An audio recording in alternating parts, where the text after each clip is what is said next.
سبحان فالق الإصباح.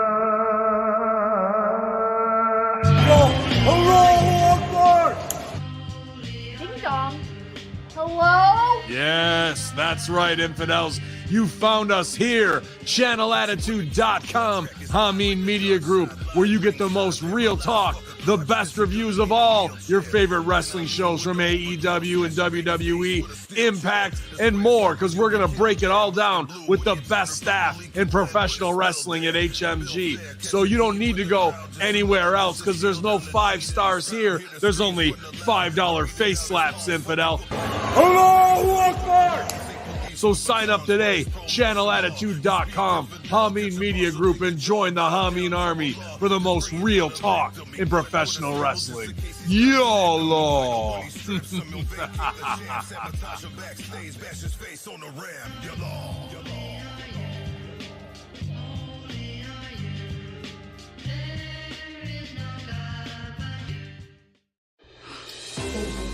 We interrupt this regularly scheduled program with breaking news from Dollar Club Wrestling. Dollar Club champion Rock Hard Jim was viciously attacked by a masked assailant outside of 112 North Midland Arena in Philadelphia, Pennsylvania earlier this morning. Here's security footage that we recovered from the scene.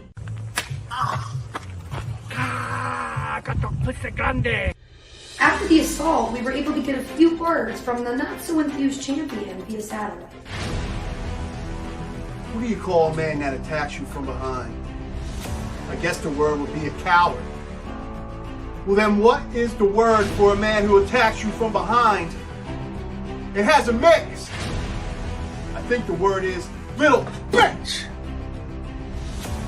You just made the biggest mistake of your life, little bitch. Because I am the champion. I am Dollar Club Wrestling, and I make the rules. So on October 27th, at Mischief Night, with the title on the line, you will be there. And you will recognize me. If you have any information on this masked assailant, please contact your local authorities or email dollarclubwrestling@gmail.com. This is Courtney Bensley from Channel 10 News, signing off.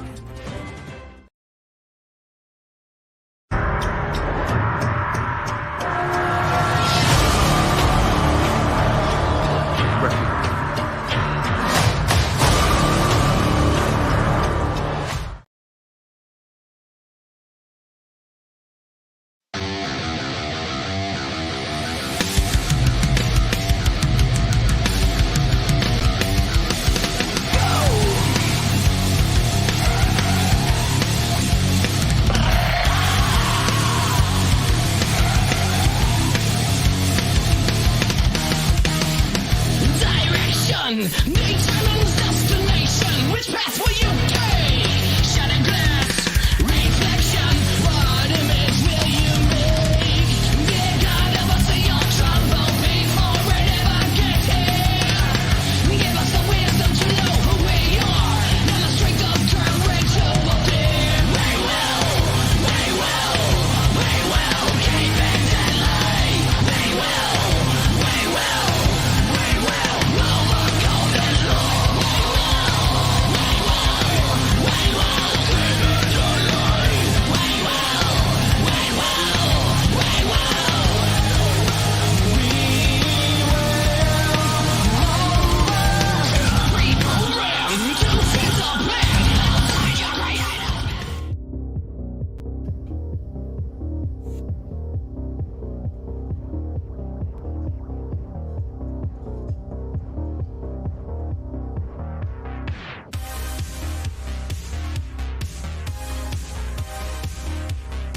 Hello everybody and welcome to the PWC Wednesday Night Skirmish. I'm your host Jimmy T and my co-host is back, Dr. Jeff Lippman, Mr. Evil Dose. What is crack-a-lackin' and welcome back to the Skirmish. Yeah, wow, I can't believe Chris took that lariat clothesline and went head over heels and was out of action. He hit his head on an igloo or something. I know. I almost feel bad for the listeners because, you know, he's been saying he's back. He's not back. He is back. I don't even know anymore. But he will be back. We just got to give him some time. He's just busy. He's caught up with a few things. But nevertheless, it doesn't matter because we're here, man. And what a weird Dynamite. Yeah, something felt off about this Dynamite the whole time. I just don't feel like the show ever had its rhythm. The venue felt weird. The sound was weird. I was getting buffering and strange skips during matches. I don't know. And then we had a injury. Maybe it's a work, but the internet seems to think it's a shoot. Let's just get into that right now, Jeff. That is a fucking work. I just don't buy that injury. They needed a way to save Hangman's fucking backside. His broke back ass. Alright? And the only way by doing so is by doing that shit. Alright? I don't know. It just seems dead obvious to me. Like a dead eye, dead obvious. They did have to protect him. You're right about that. And this whole story about MJF going, it's funny how you have Jericho doesn't honor the code of honor, though he managed to do so. But he did. Yeah. And basically MJF is also adopting honor to prove that he deserves it. It's like the same story. One the old guy, one the young guy, but it's two different stories. And they obviously had his segment queued up at the end of the show for that, but there was a lot of awkwardness there. So I'm not going to make any projections. I wouldn't be surprised if it was a work, but all I see is a lot of sort of respectable Twitter handles, wishing the best and acting like it's real. So. Well, that's all right because they all fell for it. All right, this is what I don't know, man. Let's be honest, though. Strange things happen in AEW, especially when you're the guy who was the cause when you sort of started all of this that led to the whole scrum. Yeah, but you can kind of tell, like, I don't know, by now for me, I've almost understand their pattern, if that makes any sense. They've got a certain pattern with the way they do things, and I just feel like when it's real and when it's not with AEW. This... yeah, I just don't buy it. I don't know why. Look, I won't lie. I was falling asleep. I was in and out of consciousness during that match. Straight up, right? Just like Hangman Page. But, after you explained to me, it was just a lariat. Alright? I don't know, man. I just don't buy it. I just think it is all for him to be protected. Take him off television for a while. Right? This is what they've been doing with certain guys. If you haven't noticed, get him away from TV for a bit. Everybody will be excited to see fucking Cowboy shit once again. Because let's be honest, Jeff, I think they need to take him away for a little bit and let him recover a bit. Because they've destroyed the shit out of him the last few weeks. Then again, he's destroyed himself also with the shit he's been wearing. Yeah. No, listen, you're right. So you're on the record saying it's a work. I'm not sure, but I'm not dismissing that. But I mean, the one thing AEW has is a gigantic roster. Of course, in that gigantic roster, like 20% of the top people are actually injured. So it's a weird time to voluntarily take someone who you think is one of your top guys off of TV. But they are rich in depth, and there's been people who we haven't seen Eddie Kingston wrestle in a while. We haven't seen Ortiz in eons. We haven't seen Miro wrestle. Oh, Miro. They seem to be introducing the Embassy back and bringing in some more Ring of Honor people. So the Kingdom's here. So there are bodies. I mean, so there were Wardlow and Samoa Joe were talking about possible singles matches. So they got people. They got people to fill the time. That's for sure. Let the bodies hit the floor. It seems over there in AEW, and look. MJF, I like what I'm seeing, don't get me wrong, right? I really do, right? Except, here's my issue, and we'll talk about this off the air, just briefly. So now he's going to be going on some babyface run of redemption? Is that what this is, the story now? Is that what MJF is now? He's going to redeem himself and prove not only Mr. Will Regal wrong, but he's going to prove every fan out there. I mean, this is the typical babyface story arc, dude. This is the fairy tale ending to MJF getting his AEW World Heavyweight Championship, right, at 26 years old, at Full Gear, like he announced. Like, it just, if he's going to still be a heel, this is bad. But if they are going to go full-blown babyface, I don't think this is the time, but I'm all for it, see what happens, right? That's how I look at it. I mean, I'll run with it, and hopefully he's successful at it, and I think he will be. It's confusing. It's interesting. There are two schools of thought. There's one that if it ain't broke, don't fix it. There's two that if you want to be a top person in the business, you have to be able to get over as a face and a heel. However, what I think this is a replay of what happened with CM Punk, where he told the story how CM Punk was his hero, and when he was 13, he got his picture, and then the football team picked on him, and I think he's going to end up cheating to get that title again at Full Gear, and swerve us all, because MJF as a face is not beneficial right now, and he can do like what Flair did and what Roddy Piper did, and wait till he's in the business 12, 15 years, and established before he starts toying with being a face, every now and then. But anyway, it's interesting. It's the most interesting thing in AEW right now, except to find out when suspensions are going to be lifted, if they're going to be lifted, what is this pending legal that everyone's talking about, when will it actually go from theoretical to real, and I guess also what is going on with Hangman Page, because nothing else is really all that interesting, to be frank. Yeah, that's true. I mean, honestly, MJF is what makes the show for me every week now. Like, I look forward to what he's going to say and what he's going to do next. And to a lesser extent... sorry, go ahead, finish up. No, go for it. I was just going to say that as good as MJF was, I don't think he's very natural as a babyface. And no, he's not. A few weeks ago, I was saying that he was sort of running out of material as a heel, and it sounded like Christian was doing the same shtick, that them toning things down wasn't good for his acts. That doesn't mean I thought you should turn him face, but the point I really want to make is that William Regal actually owned him in this, and that's really and William at Regal, first maybe. I think he finished it up too, and then William Regal also is just so much bigger than MJF. I mean, I know That's AEW true. fans don't care, and a lot of modern wrestling fans don't care at all, but I do. I care that I think the 54-year-old could have taken a punch by him. Yeah, and I was hoping that that's exactly what he was going to do. He was going to, punch Regal, left him in the bloody heap, but then that's too obvious, right? Now he's Mr. excuse me, I'm going to, prove all my doubters wrong. Fuck yous all. Suddenly I'm motivated to be the good guy and not be that fucking dirty little villain like Will Regal was, if you know what I mean.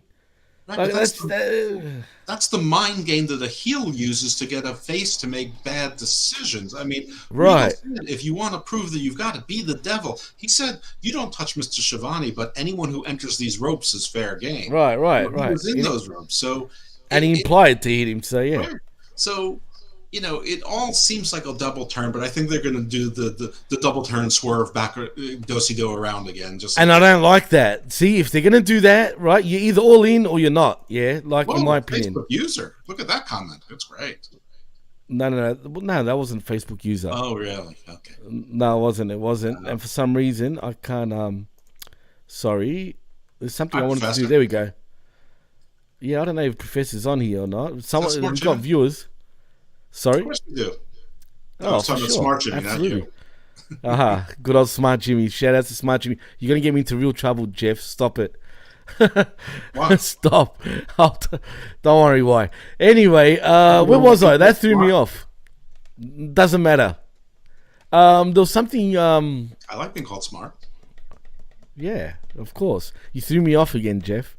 Now, where was I? I was talking about MJF. Right, if they're going to do the double turn bullshit, right, or swerve, whatever they want to do, okay. And, he's still that fucking typical MJF heel, then everything they did right here was all for nothing. Literally. All for nothing. That's my issue, and that's what I'm worried about. That's what I think they will do also. I actually agree with you.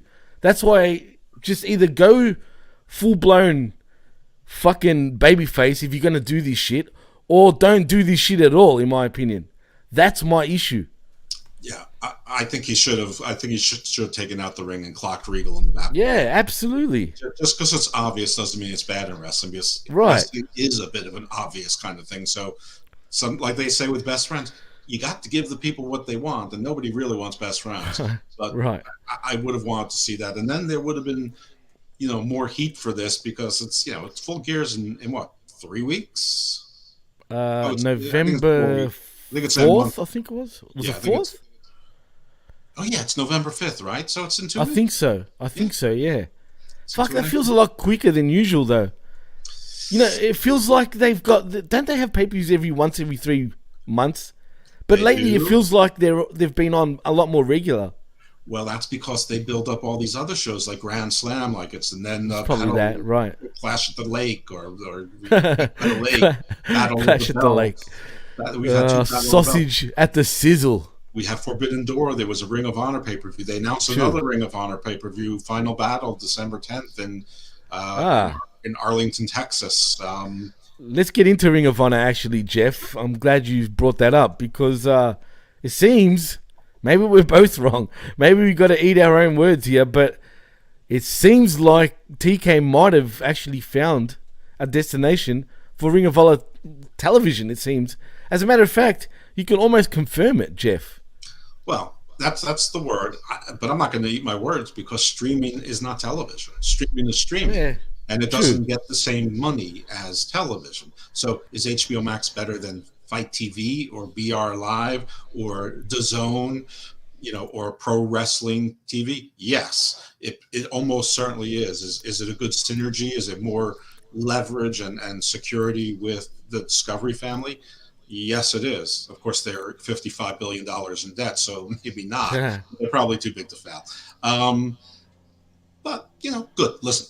I'm a longtime Ring of Honor fan, and so I'm whatever it is. I have HBO Max; it comes with my HBO, so I'm all good. I'm all set. I'm happy about it, and I actually think that it's better for the AEW product because if you take some of the pieces off the chessboard and move them onto a different chessboard, and Tony plays with that set one day and then his AEW sets other days, and maybe every now and then there's some cross-pollination, but mostly you got Ring of Honor people, but you can move people around to keep them fresh or whatever. But I think that's actually going to be good and will feature more people and less people will be caught in the clutter.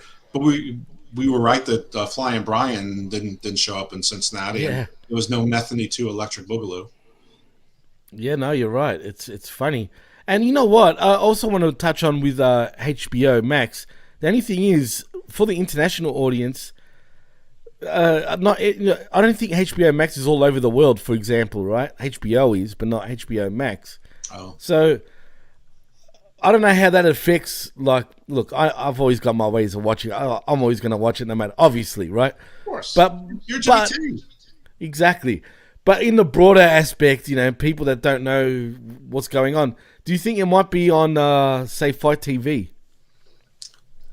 I don't see why not. I mean, it's on Fight TV some places, but is Discovery Plus? Yes, everywhere? that's everywhere. Well, it's here. I can tell you that much. They're merging, and there's there are rumors saying that they're going to lose the HBO name and just be Discovery. But whatever it is, it's going to be one. Okay. So I'm going to assume for the moment that if you have HBO Max or Discovery, you're gonna get the one that you don't have.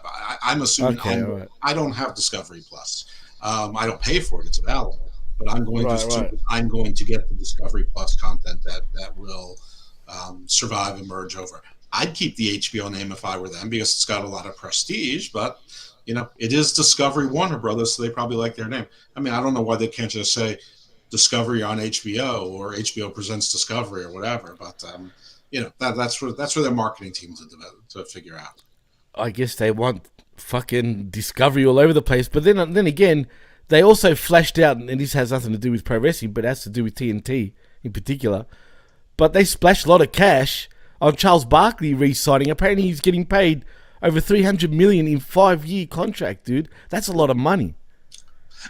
That sure shit is for a commentator. I mean, listen, I love for Charles and good for him, but no color commentator in basketball is worth that kind of money. They're calling him the best color guy in sports. Period. They think. So I don't know. He's good. So I couldn't really. I love basketball. So personally, I love Sir Charles. Whatever it is, I don't know. I mean, no. Well, my point is, it seems like Discovery, Turner, whatever you want to call it, are really splashing out the cash, man, right now, to sign up this, sign up that, get this, get that. I feel like they really want to make an impact. No pun intended. You're probably right, but I also am not sure that it's. I mean, I know when we talk about Discovery, Warner Brothers, we all do this. We all put them under one giant heading.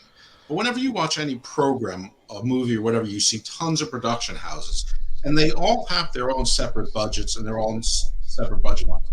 So it is entirely possible that the NBA on TNT, like TNT, probably has its own budget, and all of the networks that carry the NBA on the Discovery family probably have some sort of shared budget towards that. And it probably goes up and down, but this is where they decide to allocate their money. Now, did maybe some of it come from the overarching general fund? Maybe. Is there one? I don't know. But my guess is that they work within their budget, and if it wasn't going, it was going to someone else, and then, someone else is on their way out. The money's going to make its way. Either they're going to get that much more money from the NBA, or they're going to pay less for, 18 sideline reporters that you've never heard of. Yeah, that's true also. Well, let's get into Dynamite, actually, Jeff. That was sort of the news, that broke earlier today. And just to see if there's any confirmation about the Hangman Page. I'm not seeing anything. They're going to sell this one. I just feel like they're going to go all the way kayfabe. And when I say kayfabe, I'm talking they're gonna work the fucking dirt sheets. They're gonna work Meltzer. Everyone's gonna be reporting it like it's legit, but I just think it's not legit. Do you think that kayfabe came from the sometime in 1957, the first old lady who went over a guardrail because she thought wrestling was real and started hitting a heel with her purse? Her name was kayfabe. Nah, that's bullshit. That's just a myth. Oh, okay. I just made that. That's a myth. That's the myth. Oh, well, there is a myth, though, about someone called kayfabe, though. If you look into it, hence how they got the name. So what you just said is not total bullshit, after all, if you look into it. Yeah, a lot of people are Raj Giri, NHA, National Scissor, a bunch of, not so small sites are wishing their best to Hangman Page and hoping he's okay. I mean that. Oh, don't worry, they're all getting worked. I told you, those guys are all getting worked, and they're fucking. Yeah, I'm not saying that any of them are necessarily have any more. They're all gullible. Than anyone else, but they're all gullible motherfuckers. Look, if he's legitimately hurt, my prayers go out to him. But if he got fucked up by a fucking lariat, give me a break. It's too convenient, Jeff. It's too convenient that this happened now. It happened the way it did. I just didn't see that much desperation out of everybody. Why? Because Moxley dropped an F-bomb? Please. Why? Because the camera decided suddenly not to fucking be, showing what's happening with Hangman in the ring like it was Owen Hart passing away in front of us? Give me a fucking break, Jeff. I don't buy it. All right. Well, to be continued. So I guess we should take it from the top, huh? I guess we should, but yeah, I guess we should. Back to Hangman at the end, so Right, and I'm pumped up. See, now you got me worked up, where I want to. But you're right. We'll save it for later on, for the end of the show. Well, that's true. But I'm like I said, I'm not Chris. I'm Jimmy T. I hope the Hangman becomes ambulatory. Sounds easy. Never mind. Go ahead. It ain't easy being cheesy, if you know what I'm saying, and that's Hangman Adam Page. But anyway, we got where were we fucking with Dynamite? Where did this come from? It was in Cincinnati. We can start with Cincinnati, right? It was in Cincy, as we have Total Tuesday Dynamite. I forgot to mention this is the Total Tuesday edition of the Skirmish, not Wednesday Night Dynamite. I'm just used to saying that. Tuesday also. Title Tuesday fucking skirmish. But anyway. Okay, MJF posted prayers for Hangman. He's a babyface now, Jeff. I know. Remember? It's weird. Please, come on, bro.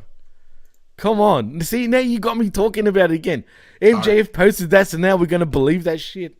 He just turned babyface. We're in Cincinnati, Ohio at a half-empty building. It didn't look empty to me, actually, Jeff. The entire upper bowl was empty.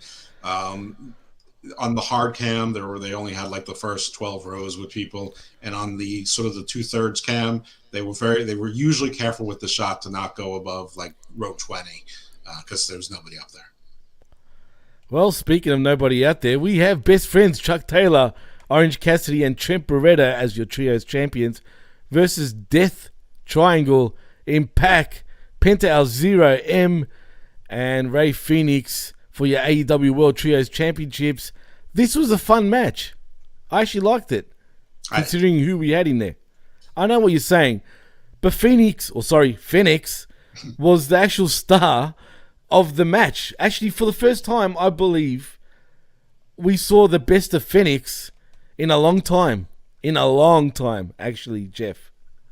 I just okay. Pros. I thought commentary did a pretty good pretty good job of talking about how they were both at the AAA event just 3 days ago. However, there was some botching of their comments where they said that they both had victories. Phoenix did not have a victory. He lost in his bid for the AAA Mega Championship or whatever it was, but Penta prevailed in his match versus career or mask versus career match, where Viano number 4, who's apparently 57 years old, is now retired. That's the original Viano number 4 from WCW back in the day. Yeah, well, the ripe old age is 57, and they showed a picture of him without his mask. He looks like he's about 87. He does. That's true. It's a hard life. A lot of cigarettes and sunshine for that guy. Anyway, Hola. Yeah, I found this match to be clumsy. I mean, I'm not taking away from Phoenix, but everyone seemed a little slow. I mean, Phoenix. Taylor is slow. Trent Beretta, I just can't take him seriously, and I can't take Orange Cassidy seriously. Forget. You're right. Forget Chuck Taylor and Beretta. It's like they weren't even in the match for me. For me, it was just about Orange Cassidy. No, I'm being dead set serious. For me, it was only about Orange Cassidy and the other three, and especially between Phoenix and fucking Pac, and what was going on with them. To me, that's all it was. Even to a lesser extent, Penta didn't even feel like he was really part of the match or the story. Do you know what I mean? Also, I'm not the only one that felt that way, which is good. So please elaborate. This isn't elaborating, and maybe it's just me, but I don't like Penta when he's in like the Joker clown homage. Me too. I prefer him in his any version of his black ninja skeleton garb. Yeah, me too. I can't stand this version of Penta, and I know he was a loser as Penta Dark or Oscuro, right? But that look just suits him so much more than this Joker. He's a joke when he's like this, pun intended, literally. It just doesn't look as scary. I just don't care for it. I'm not usually one that cares about tights or things like this, but this one gets me. I don't know why. And yeah, the Oscuro thing was stupid because he was a face. That's a heel gimmick. Anyway.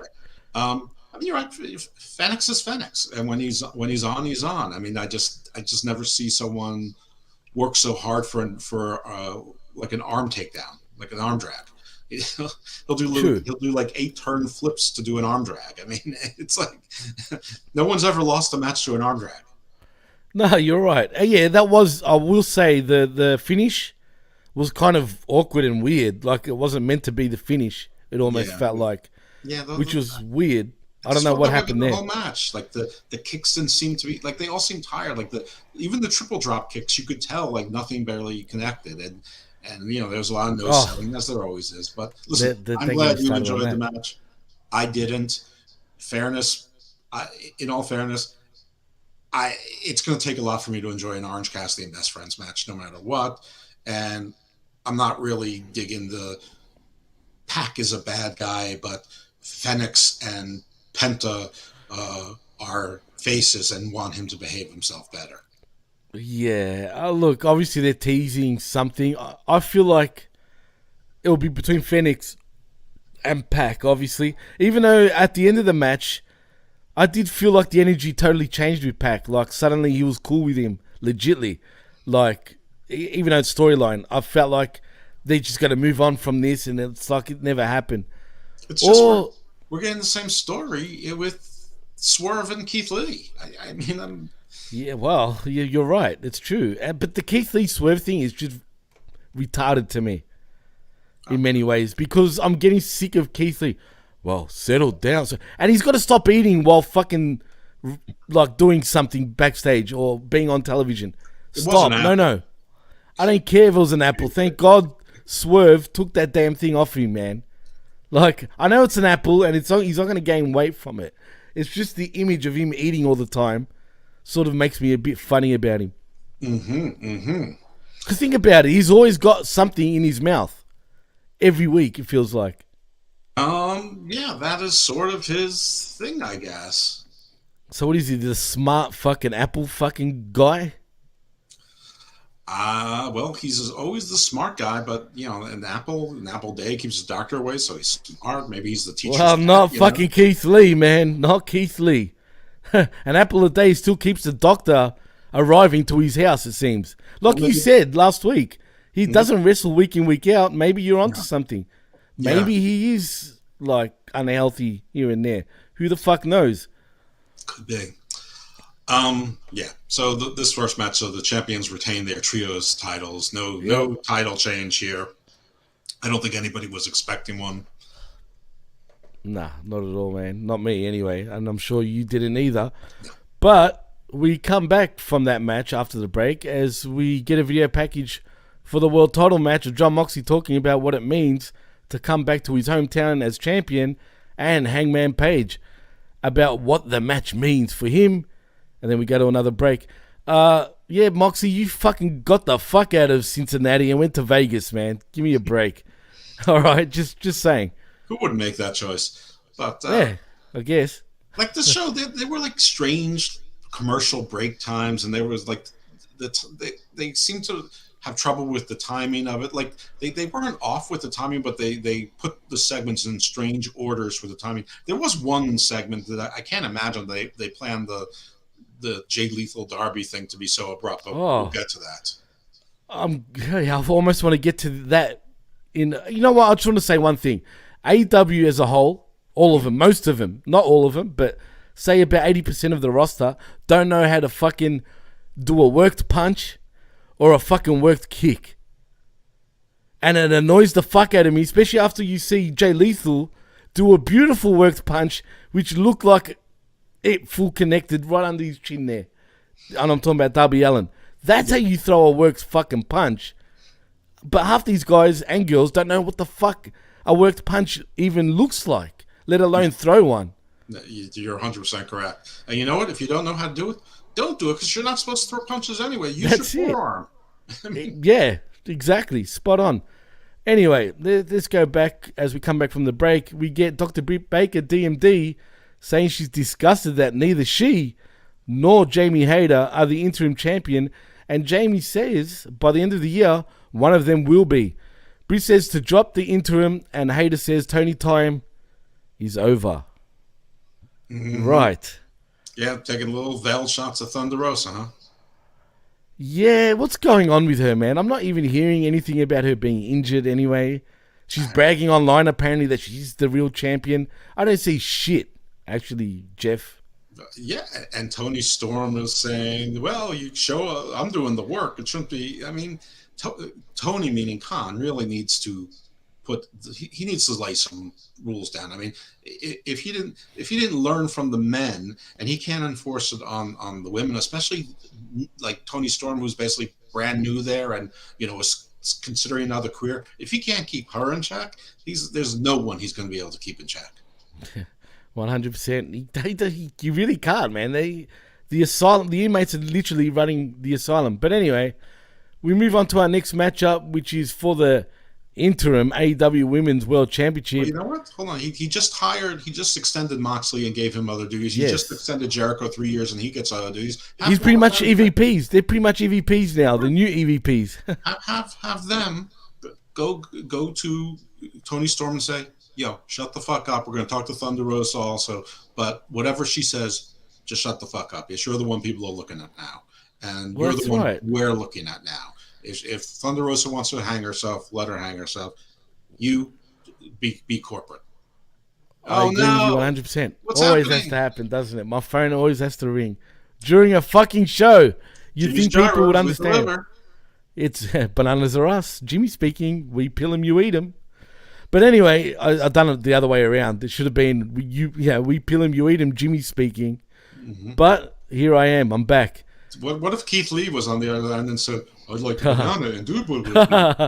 That sounds bad. I'm like, really? You want bananas? Hey. Anyway, did I mention it's Hikaru Shida versus Toni Storm for your AEW Women's Championship? You did. You mentioned it. And today it's Hikaru Shida. It's not just Shida. She got her first name yes. Back. She did. That's true. Well, anyway, Toni Storm ends up winning by pinfall with a Storm Zero to retain the interim AEW Women's World Championship. I felt like there was a couple of botches in this match. And that Storm Zero is starting to look worse and worse every week to me for some reason. The Storm Zero is terrible. And she switched moves to something that was a little bit better. And now she's switching back and it still looks bad. It's like a half-person pile driver. It's no good. It looks sloppy as shit too, man. It is sloppy. And I don't know. This was another match that it felt short. It felt like the kilter was off. And for whatever reason, Hikaru Shida had her belts last week, but she didn't have them this week. I don't know why that is. I mean, I don't know if I'm upset or not upset about it, but they mentioned both of the titles. And like one of them sounded like it was like the Ribbons Championship. Yeah. Who the fuck brags about having the Ribbons Champion? I think there was like the Ice promotion in Japan. Ice? What is that? Isn't that immigration? Yeah, well, not in Japan. Well, maybe it is. I don't know. I have no idea what these belts are. It's like silliness. But yeah, then there was this whole. Okay, so I was having technical issues. I'm assuming TNT did, or my DVR did, or whatever. But like it was buzzing in and out, and like everything I wanted to see, I was missing.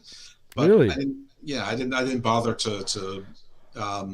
And I shortly got to real time when I went to TNT. I didn't bother to rewind it to check it out because the scrum afterwards actually, I mean, I saw they have Rio in a baby doll dress and Saraya ran out, but then she was gone. That's right. I mean, I don't even know what happened. Actually, I'll explain. I forgot to mention that. Excuse me. Yeah, so before Toni Storm ended up winning her match, we basically get, what's it called? We get Rio coming back, which was surprising because post-match, like I said, Jamie Hayter and Rebel attacked Toni Storm after a delay. Britt Baker DMD takes her time to make her entrance and join the fight. And then we get Saraya's fucking music, who still, the commentators don't even know who the fuck that song is for because they don't mention her until she's halfway down the aisle. But anyway, Saraya's here to even the odds. She tackles Britt and wails on her with punches. And then out of nowhere, we get Rio joining in on the fun, and she's here too. She takes Rebel out, low bridge for Hayter, Rio up top, diving cross body, and you know what? I was kind of impressed with Rio, and you know what? The way she looked was better than usual because she doesn't look like a little girl, even though she still looks small. She looked like a little girl, but let me do the math. Correct me if I'm wrong. We have Rebel, Jamie Hayter, Britt Baker. That's 3 heels. Right. We have Shida, Toni Storm, Saraya, and Rio, 4 faces. Yep, Bizarro land in AEW. This is the new baby face. They're pieces of shit. They don't know how to fucking handle their shit one-on-one. They are bullies, and they attack by the numbers because that's baby faces in professional wrestling in 2022. And listen, I have nothing against Rio. I would have hired her. Making her the first champion I thought was silly, and use everyone on your roster. But didn't you just bring in Athena? Is she already a fail? I mean, have you already given up? She's a fail, bro. Right. She's been an absolute fail in AEW. I mean, like it's close to Halloween. Like maybe Abaddon can make her yearly appearance on TV. You just did something with Diamante where you had a rapper turn on her. I don't know. I mean, Well, speaking of Abaddon, though, you yeah, bring yeah, up, have you noticed about what she's been saying online? Like, she's been posting these cool pictures of her just, like, in bikinis or some shit, with blood dripping all over her. And then Jade Cargill, of all people, had to fucking butt in to say, I could so eat you right now. Like lesbian style. I kid you not, bro. And then she said, some shit. I can't remember what Abaddon said. I'm thinking, why am I seeing lesbian shit on my friggin' wall on Twitter? Not Well, that she's a lesbian, but because I know she's married, I'm pretty sure, Jay Cargill, but who the fuck knows anymore? I mean, but is it a lesbian if it's a zombie because they're an undead supernatural creature? Just because she was a she's now a revenant. She's back from the dead. I mean, is there still gender? By the way, you know who just tweeted best wishes to Hangman Page or prayers for Adam Page? Mick Foley. Who, Kenny Omega? Oh, of course. But he could be thinking it's legit. Okay. Has Kenny Omega or the Elite said anything yet? I don't know, but I'm doing the show and I don't follow a lot of people on Twitter, so I don't get the full spectrum. I'll go and do it. Of the AEW. I'll go and check it out. Let's see. Let's go and investigate this for a little bit. Okay. Because not that it makes a difference, because they're his buddies anyway. But I can't believe they're working everybody, dude. They're working everybody. I'm telling you now. I don't see anything. Well, you're supposed to try and work everybody. That's the whole point of a work. Well, Kenny has said absolutely nada. And what about the Young Bucks? The Young Bucks? By the way, speaking of people who said nada, did you take a look at the crowd? There were a lot of weird-looking people in the crowd tonight in Cincinnati. That was an odd-looking city. I'm not even going to call it ugly. I'm just going to say there was a lot of odd-looking people there. Dude, please, when do you ever get... like, let's be honest. When do you ever get a real good-looking crowd? It's rare. Sometimes you do. But very rarely in AEW. No, when you look at the... No, trust me. When you look at the WWE crowd, right, you got a lot of hot chicks usually in that crowd, man. You compare it to AEW, they're all your fat geeks. I'm just saying, I'm not even getting into that. I'm not even disputing it or confirming it. I'm just saying that I watch the same thing you do, and I'm saying that this was a noteworthy, odd-looking crowd. To me, it's the same old when it comes to AEW. There are a lot of people who look like Marilyn Manson was their stylist. Yeah, that's the type of crowd, bro. That's exactly the type of crowd they get. Even when I went to New Japan here, right, to the pay-per-view they had here, it was that same type of crowd. There was a lot of AEW shirts in that crowd too, mind you. But yeah, I'm just pointing that out. Well, New Japan is just their minor leagues. Oh, come on. I mean, I wouldn't call it totally minor leagues. Let's be honest, but it's just the farm system for AEW for the big leagues. But everybody is selling this Hangman thing. But I don't see anything from the Bucks, and I don't see anything from Kenny Omega. Like I said, I'm going to still stand by this. They're not allowed to say anything. They're not allowed to talk. Apparently, there's a gag order on them. Well, I don't know if this is a good thing or not. It could be, or it means nothing. They have been starting to mention the Elite on the air now, I've noticed. Have they? I haven't heard it. Well, they did. Shivani brought them up actually tonight during the Trios match. Makes mistakes all the time. Well, they mentioned about the original Trio champions that never lost the titles, and that was the Elite. Interesting. And, yeah, so I took that as, maybe they're coming back. No mention of Punk though. Maybe. Still. I mean, you would think the suspensions would last less lengthy than the guy who's injured and out, and I don't know. I mean, I'm not really sure what all this. I mean, I know what it's about. I'm not sure what all the holdup is about. As it turns out, the irony about WWE is that it used to be that everyone says it's a prison. Well, now it turns out it was no more prison than any other promotion, which is all we've always been saying, that AEW is not a better promotion, it's just another promotion. All promotions basically operate the same, and sometimes some are more generous or less generous, basically depending on what they feel they have to do to be competitive in the marketplace, whether it's goodwill or to attract talent.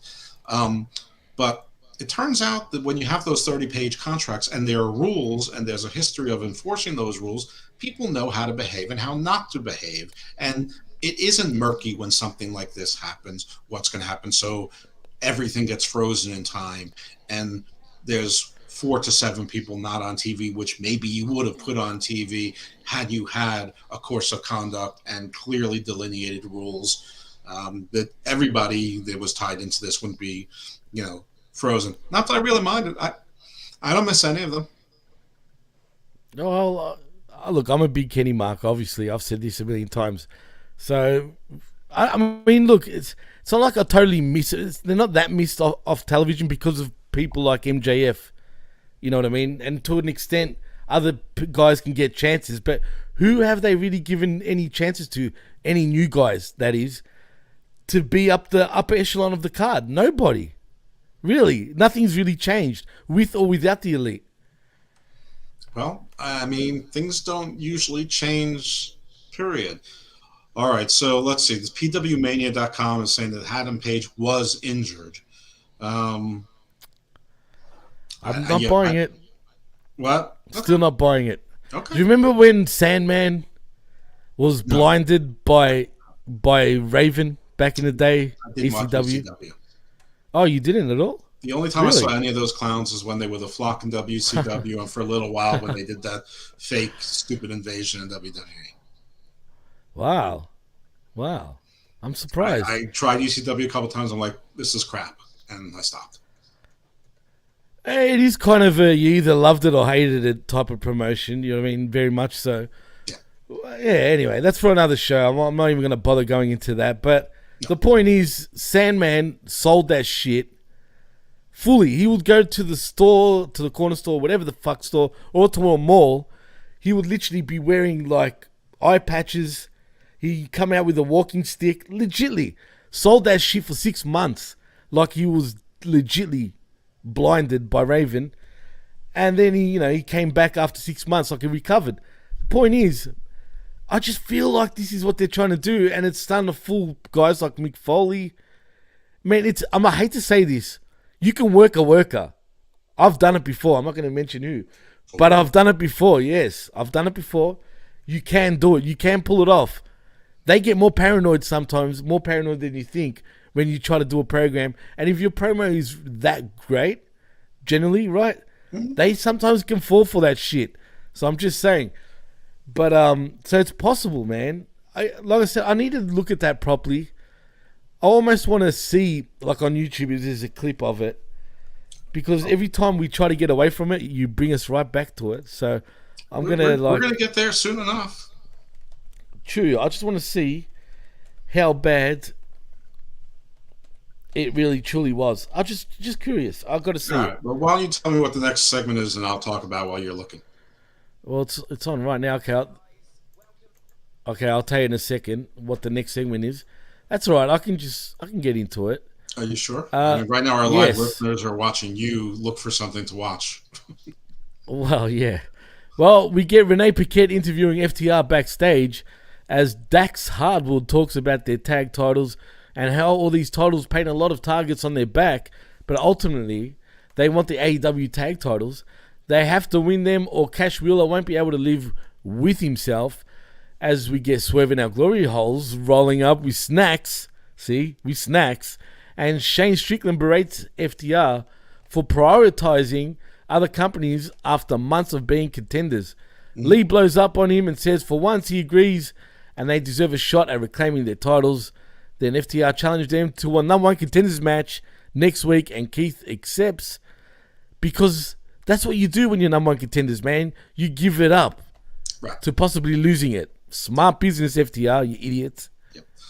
3 points, the one you just made. Makes no sense. Why would you do that? Like they should go through some hurdles to get to that. Right. But everything earn that shit. But everything's hot shot bucking. 2, Dax Harwood, the thing he should have been talking about painting was his fingernails, because he had his fingernails painted like he's a woman. Yeah, I noticed that. I'll give that to his daughter possibly, dude. Well, they should have said so, or he was goth. But it's funny because Swerve, the first thing he says, nice fingernails, by the way. Point number 3 is that whatever is going on between Swerve and Keith Lee, there's absolutely zero tension between them. Like, they had sort of a chemistry as a team, not much, but they had sort of a chemistry as sort of like, we're not exactly on the same page, we're on the same page team, and it was sort of working. But with tension, it's not there. It's so faux. There's nothing to it. There's no extra. You can tell they're acting. You can tell that's a work. Yeah. And it Absolutely. doesn't feel like anything. So it's just like, who cares? We know FTR is going to win. You know, maybe this is the blow up, or it's going to be the next start of their eventual breakup. But FTR, you know, they don't have 3 different tag team titles to lose the number 1 contendership that they've had for 7 months without getting an actual title shot at the AEW tag team championships, which everyone keeps pointing out as stupid. And why is Cash Wheel saying he can't live with himself if that doesn't happen? That is rather dramatic. First of all, Dax Hardwood is a bitch, right? He calls Keith Lee and fucking Swerve Strickland, we're the tag champs, little bitch, whatever the fuck he said, right? At the end, once they walk away, they're such tough guy shit. I mean, you call them little bitches as they're walking away, but right before that, weren't they respecting Keith Lee and shit? They were? Yeah. It felt like it. Right, so why say little bitch then? Whatever. Like, I didn't like this promo whatsoever in all aspects of it. No, From apples to snacks to fucking all 4 of these dweebs. Actually, and I'm a big Swerve fan, so I'm not going to blame Swerve. The other 3 are a bunch of dorks, but straight up, I don't care. They're dorks, bro.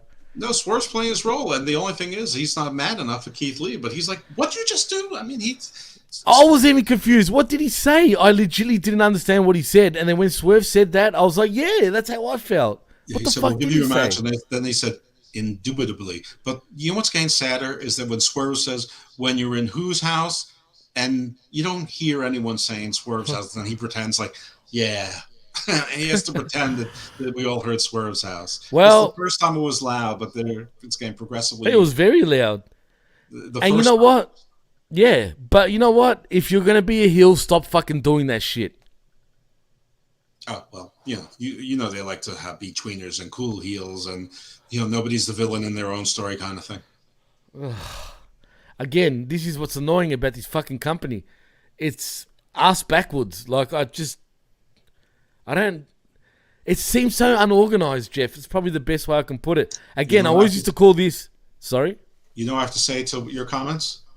What's that? Indubitably. Whatever. Because what does that even fucking mean? Without a doubt. Oh. Say that again. Say the word again. Indubitably. It's like agreeance. Right. No. I can see it. I just had to understand exactly. It just doesn't seem like that word even exists. I can't even pronounce it, bro. It's not easy to say. Yeah. Well, I guess we know that Keith Lee's smart. Didn't we know that already? Very good with his enunciation. He is excellent. Well, it's professional fucking wrestling. Most fucking fans don't understand that shit. So don't do it. Just saying. Okay. Am I wrong? I mean, seriously, think about it. No, the most interesting part of this segment was Dax's fingernails. So I mean, I'm ready to move on to the next thing. Well, like I said, I'll give that because of his daughter. You know what I mean? So it is what it is. We come back from commercial. We get Jay Lethal and Darby Allin are face to face. Before I continue about that, I saw the lariat. I still say it's a work. There's no fucking way he got hurt from that. There was nothing different than what he usually does. And he does his little flip every time he cops a clothesline. You know what I mean? It did not look particularly unusual to me. It didn't. True. So, whatever. Everybody's pretending that they saw the difference, but I'm sorry. You can't. It's impossible. The camera cuts that quick that you can't even fucking tell, really, man. But anyway, we'll see. But I still believe this is a work for now. We get Alex Marvez reminds them they have a no contact clause, and Jay says he just wants a rematch, and Allin says he'll give him a rematch after rematch, and he'll beat him again and again. As Sanjay Dutt says, they know his weakness, and Darby looks like a trash panda. Right. as Allen shoos Marvez off and shoves them, which gets him a predictable beatdown. The heels then throw him into a partially open garage door and then close it on his ribs, putting boots to him, figure 4 leg lock under the door. And not that I give a shit, but I actually liked the way the heels worked this segment, Jeff. And that's how you do things in terms of worked punch and just in general. Look at what fucking Jay Lethal did, guys. Maybe learn a thing or two from him. It is, but I don't know why this is happening. First of all, Jay Lethal lost the match clean. Secondly, right. I mean, how long is Sting on vacation for, or is he hurt also? And why is or is Darby he not Allin, getting paid? Yeah, or is why is Darby Allin, who's supposed to be one of the pillars of this company, one of the stars they're building around, in this low card, no card feud with Jay Lethal, who's basically enhancement talent at this point, and this is fine. Like, why wouldn't this be Miro trying to clear the loss off his record? You know, trying to go through the people who challenged him before to redeem himself in the eyes of the Redeemer. I just don't understand why I'm getting Jay Lethal all the time when you can plug him into any time you need a heel or someone to lose something. Why we're running this match back? But yes, you say you have an answer, so give me the answer. Educate me. Jeff Hardy. Oh God. I told you this weeks ago, over a month ago. They're waiting for Jeff Hardy to come back. Then they're going to pair them two fucking cunts together. And we're going to get a new Hardy Boys. And Matt Hardy can be the fucking manager. That's what's going to happen, dude. Or Team Extreme. Team Extreme. Team Extreme 3.0. 3.0. Yes, it will be. I'm telling you. I can almost guarantee it. That's what's happening. That's what they're waiting for. Because these guys, these companies don't know what to do with certain guys that are in that lull period. You know, they just have them there. They're just there. But there's just no substance to what they're doing.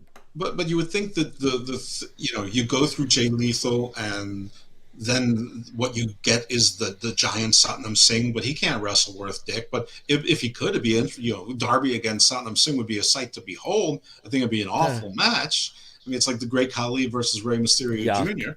Yuck. But I just don't see the point of it. I mean, isn't this why you have people like Tony Nese there? I know he's in a useless tag team with Josh Woods, who is not yet all elite, but isn't Tony Nese there to have good matches but lose? I guess. Yeah. But I'm starting to think that I think TK's starting to like Tony Nessie, should I say, a little bit. Because I feel like slowly but surely he's moving up the card, just very slowly though. Extremely slowly. Like after the Josh Woods thing, he'll be paired up with someone else again, but he always seems to be on television generally, except for tonight. He will continue to lose matches for the rest of his entire career. For sure, and as he should. Right. All right. Well, okay. So this is, in any event, even if you're right about your Jeff Hardy theory, I still don't see why they need to be rehashing Lethal versus Darby. I mean, come Lethal on, Jeff. should be trying to go after the pure championship with Ring of Honor. Pure? Who? Yeah. Darby? Is he a pure? Lethal. Oh, yes. I agree. Sorry, I thought you meant Darby. I'm thinking him go for the pure. Please.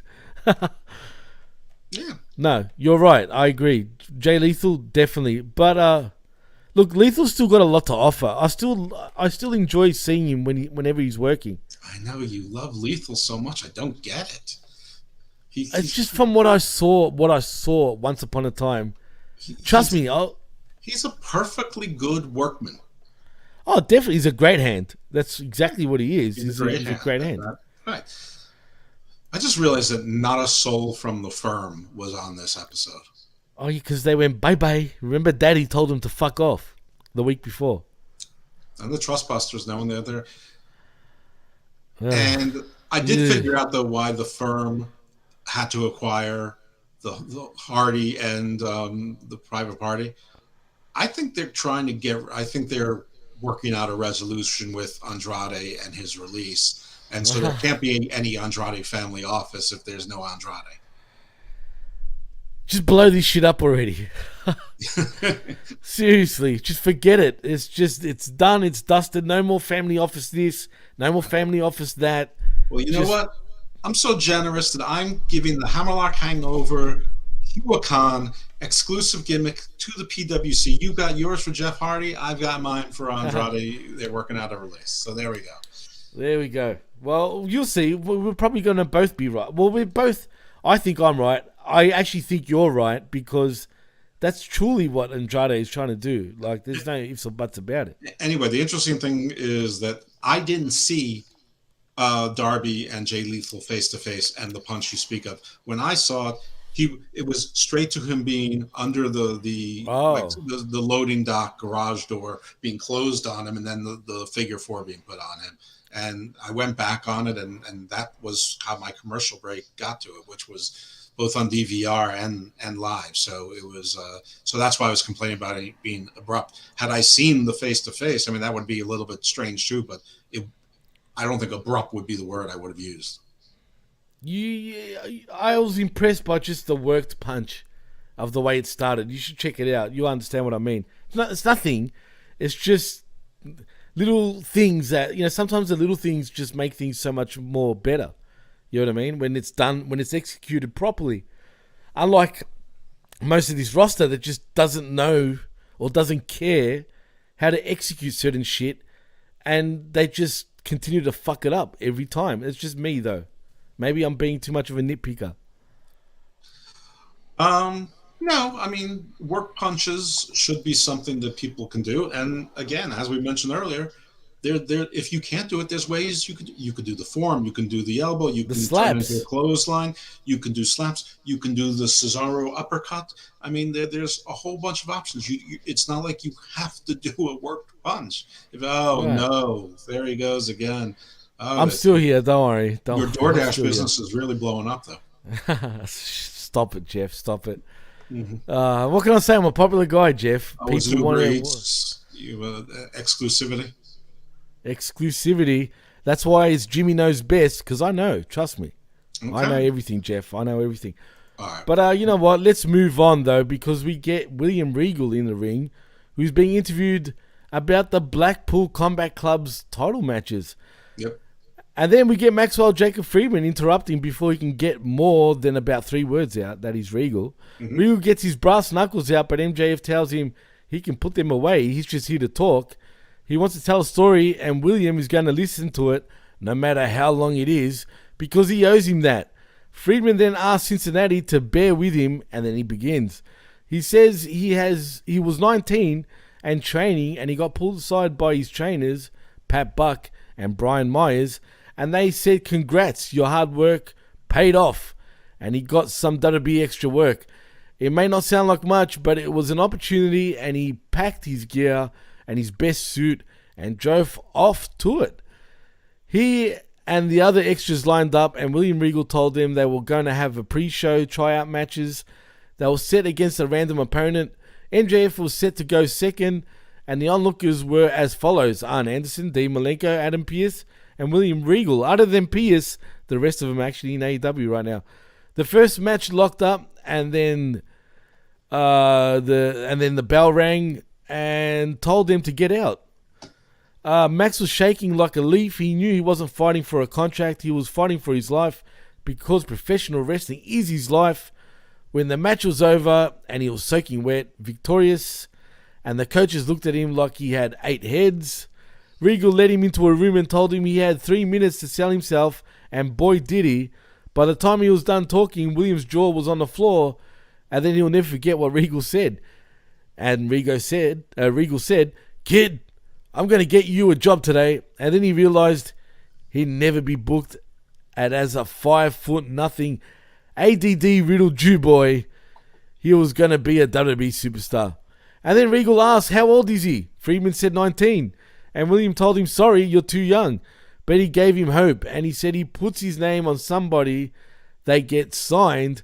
And he named Claudio Castagnoli, Bryan Danielson, and Jon Moxley. When you become of age, I'll personally put my name on you. But until then, I want you to work your ass off and send me a match and a promo every fucking month. So MJF went home and busted ass. Regal replied for the first 2 months, and then month 3, he sends Mox a promo, and he's read every single day since, and he's going to read it live. It's a letter where Regal told him to stop sending videos of his acting skills, and unfortunately, the game has changed, and WWE only hires top-class athletes, and when you're one of them, maybe send your stuff. That's the email he sent to a child with a dream, and he squandered it. Max gets choked up talking about how he wanted to quit wrestling and quit his life. Heck, Jeff, he even wanted to kill himself. And then he realized that, I couldn't believe he said that. He realized, very dramatic. And then he realized that if he did, Regal and all these naysayers would win, and he couldn't have that. Now they are, and the tables have turned. It's 2022, and Regal is just a sad, withered old man who got fired, and now he's snuck into his company like a flea-bitten rat, sucking onto talents far better than he ever was, like a succubus.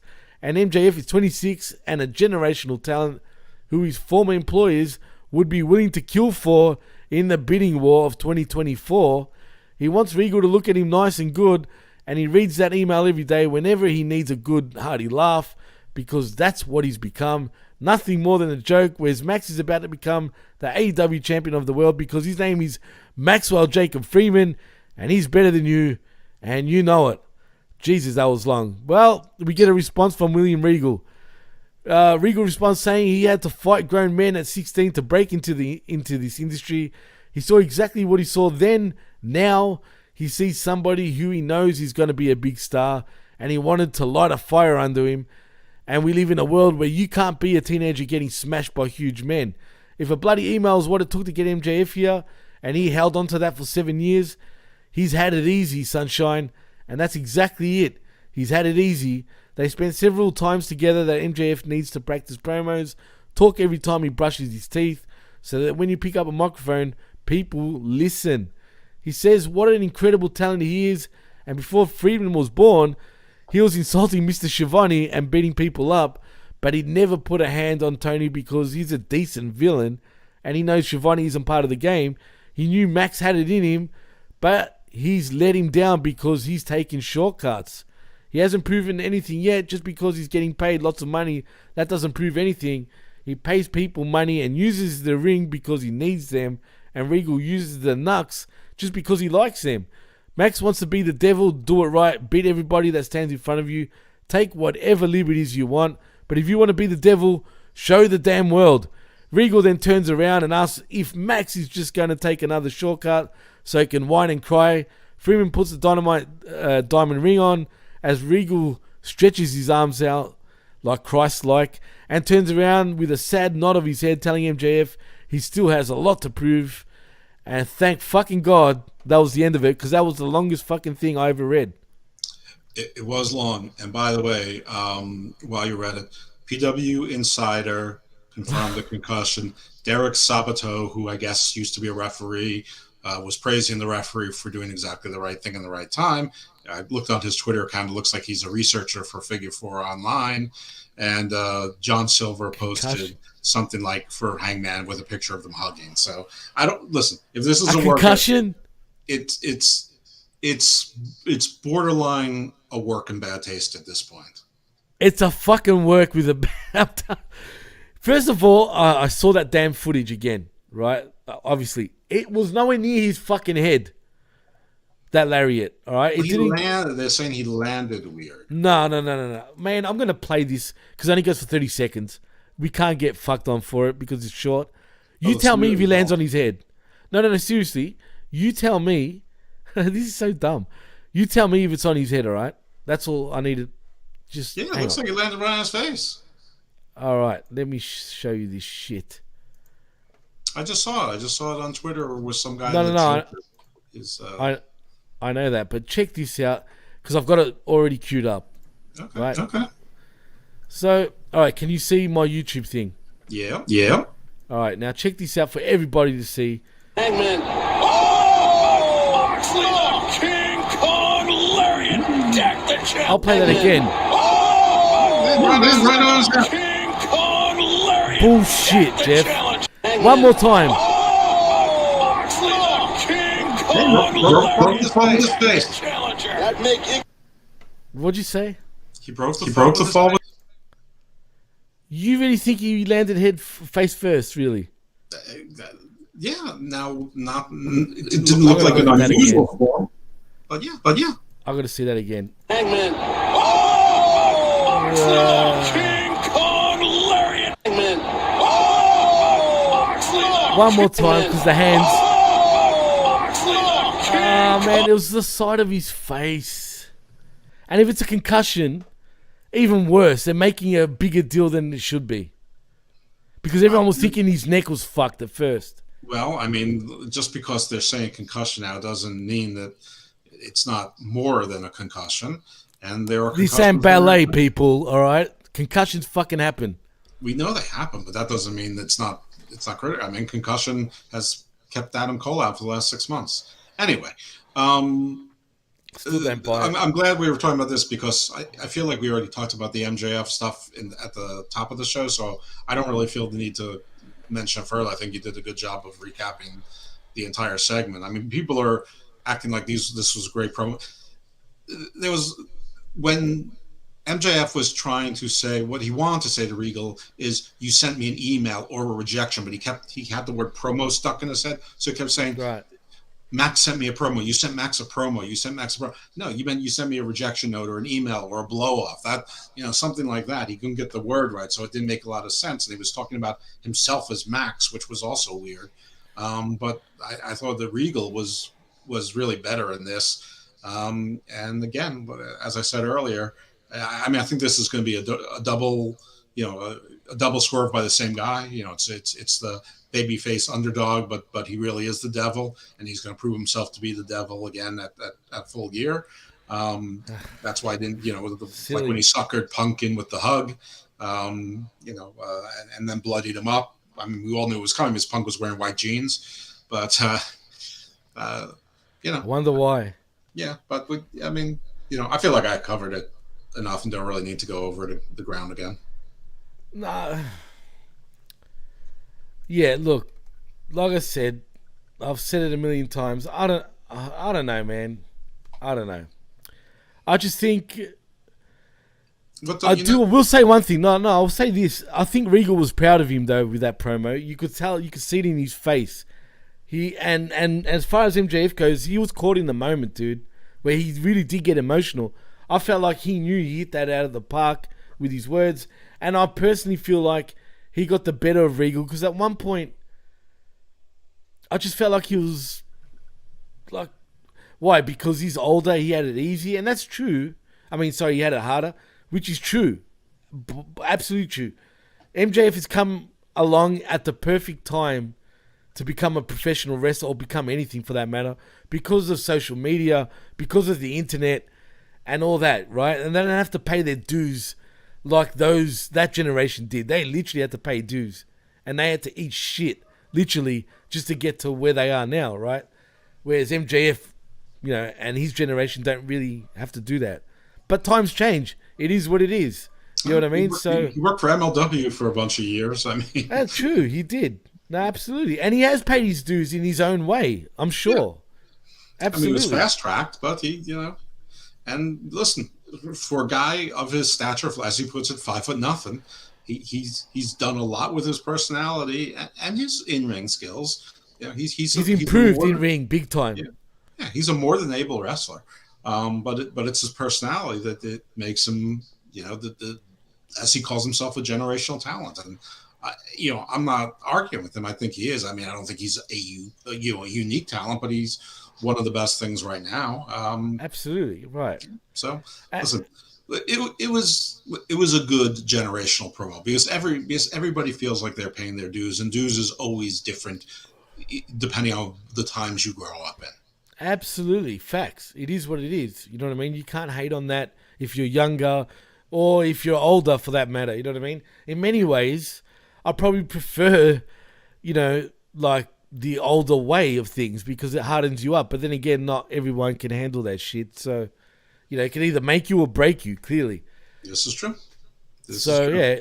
But with MJF's case, like I was saying, I'm not saying he didn't pay his dues, but he had it a lot easier than what Regal would have had it, guaranteed.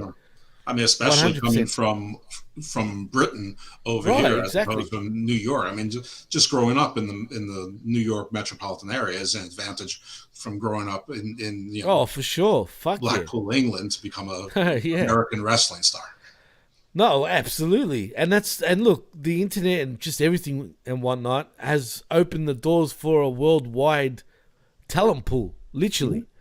I mean, professional wrestling's always been worldwide, don't get me wrong. And talent have always come from all over the world from as far back as we remember, right? Including people from Australia, from the UK and whatever, Japan.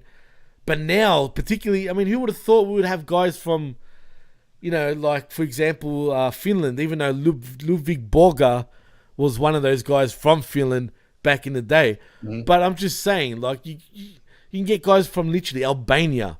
Listen, Like, you all know how WWE, in 2022 right now, because of the internet, we all know who the pizza guy is. In 1990, nobody would have ever known who the pizza guy was except for the 3, gyms that he was booked at. Yeah, no, you're right. It would have been literally a territorial thing, like legitly, as it used to be, pretty much. You know what I mean? So, no, you're right. But at the same time, we do get a lot of silly shit thanks to the internet too. Yeah. But I mean, most people, their introduction to Kenny Omega was him wrestling either with a child or a blow-up doll. yeah, that's true. And see, look, Jeff, I've thought about this, right? And before I continue on with Dynamite, but maybe are we all? I'm not just talking about you and I. I'm talking about pretty much the whole IWC, including all the dirt sheets, including all the hosts of every wrestling podcast there is out there, including your Cornettes, your Meltzers. Do we take this a little too much? And when I say too much, too serious. And when I say too serious, it's getting to the point where we critique absolutely fucking everything now. Like, I mean, and we can't just sit there and enjoy it for what it is, right? I know it's hard to because we're used to a certain thing because of the way we were brought up and the way we watched wrestling, and particularly the time frames of when we watched wrestling. Are we being too hard? Like, are we just being way too picky, shall I say? Well, I've thought about this long and hard, Jimmy, and I've come to the conclusion that no, I'm perfect. Fair enough. But I'm being serious. I'm playing devil's advocate here. Me too. I'm trying to look at it from, right. I'm trying to look at it from their perspective too. Like, I am perfect. I have no notes. true. Neither do I. But not really. I actually do have notes. But, yeah. But you're not answering the question, and I asked you a question. So just give me something, Jeff. Be honest. I don't think so. I think that we're not. I think that it was better. I think it was more entertaining. Listen, wrestling when we were growing up was always on the front wave of what was acceptable. Wrestling was the thing that was pushing the limits, the thing that was edgy. Absolutely, now, for sure. It's NCIS and Law and Order are 10 times edgier than wrestling stories. So they try to get off on acrobatics, and acrobatics, you can go ooh and woo, but and swear words now. That's the new thing. Well, there were always swear words, but if acrobatics was exciting, I'd go to the frickin' circus, and guess what? All the circuses are in bankruptcy. There's no Barnum and Bailey anymore. Cirque du Soleil filed bankruptcy. That's why Reggie is. Yeah, that's why Reggie's really on WWE. He was definitely from the fucking circus, 100%. I mean, listen, if you went to a high school of any sort of size, I'm talking like 1,000 students or so, you have cheerleaders that can do a lot of these same moves. True. Yeah. So, I'm sorry. It's impressive, but it's not like, wow. The entertaining part for me is the characters and the stories. And if they're not going to be larger than life, they best have larger than life big personalities and interesting stories. So, to me, MJF is an exception to the rule, and there are others, because his personality is big enough. But no, I don't think we're being overly critical. I mean, listen, all the fans who would call us overly critical, if they're still watching freaking wrestling when they're 54 years old, I'll be a monkey's uncle, because I'm going to outlast every one of them, because they're going to outgrow it. Because they're probably normal. I'm not. Well, that makes two of us. Normal people outgrow this shit. My kids outgrew by the time they were 12. Well, ladies and gentlemen, Jeff and I clearly didn't. And I don't think we ever will, because if we're still watching it now, for Christ's sake, we're going to be watching it till we're dead. I have no desire to be any more adult level. Okay, Kip Sabian, thoughts and prayers to Hangman Dustin Rhodes, #Hangman. I mean, so now you got heels and people that we forgot existed doing it. So, I don't know. I Still don't buy it. Sounds pretty bad. Okay, if it's legit, he's weak as piss. All right, I don't care what anyone says. No. That is the worst concussion I've ever seen in my life from a fucking piss weak lariat. And let me guess, you know what? It's not even the lariat that caused the concussion. You know what caused the concussion? The way he threw his body over. The way he threw his fucking body over. So you know what? That's on you, Hangman, you fucking idiot. Well, You caused it. Just like Big E knows that he caused his own injury too, that he took it the wrong way. I mean, that was we see the suplex that Ridge Holland gave him, 50 times a week, and nothing happens. Stuff happens. Shit happens. I'm not saying whose fault it is. I'm not saying that Hangman didn't cause it himself. I'm just saying that it seems like the reactions are making it seem like it. Now, clearly, something. The match was going to come to a conclusion pretty soon anyway, because that MJF thing, they didn't just wing it. Right, no, of course not. Absolutely not. But, like I said, if it's legit, it looks fucking weak as. I've never seen a concussion suffered so... Especially by your own fucking flip. Why does he always have to do that? I know everyone does it, right? Even big guys like Rikishi used to do that shit.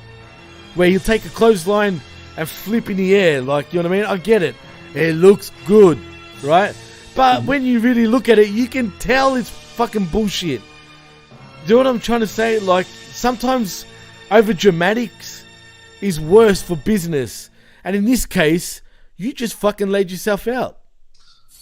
I mean, I guess he was trying to sell it as a particularly impactful move, because he was actually getting the better marks than most of the match. Anyway, where are we in the show? Because I know that we're probably about halfway through the actual content of the show, and we'll keep talking about the event.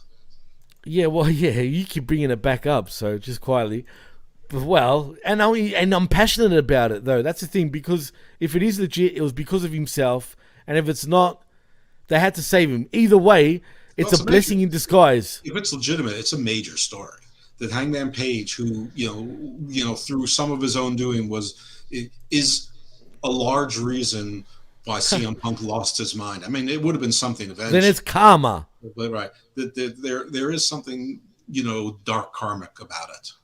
Oh, definitely, 100%. And you think Punk wouldn't be laughing if this is legit? Yeah, he's a dick. He probably would be laughing. He's a fucking dick. Absolutely, he'd be laughing. But you know what? He should shut the fuck up, because this idiot, and I'm talking about you, Phil, jumped up to the crowd on the barricade, and what happened? Done an ankle. Exactly. So he can't really say shit. Yeah, he busted his entire foot. His entire foot, bro. Like, come on. Oh, man, AEW, man. The gift that keeps on giving, week in, week out. It gets better every week. And I mean that in a fucking shit way. Yeah, well, sometimes it does, and sometimes it doesn't. All right, so where are we? What we got now? Where are we? Where were we? All right, you got me fired up. We've got a Renee Paquette segment with the American Dragoon, or Dragon, Bryan Danielson, and we'll shut the fuck up Yuta as... So pointful. Jesus Christ, this cringed me.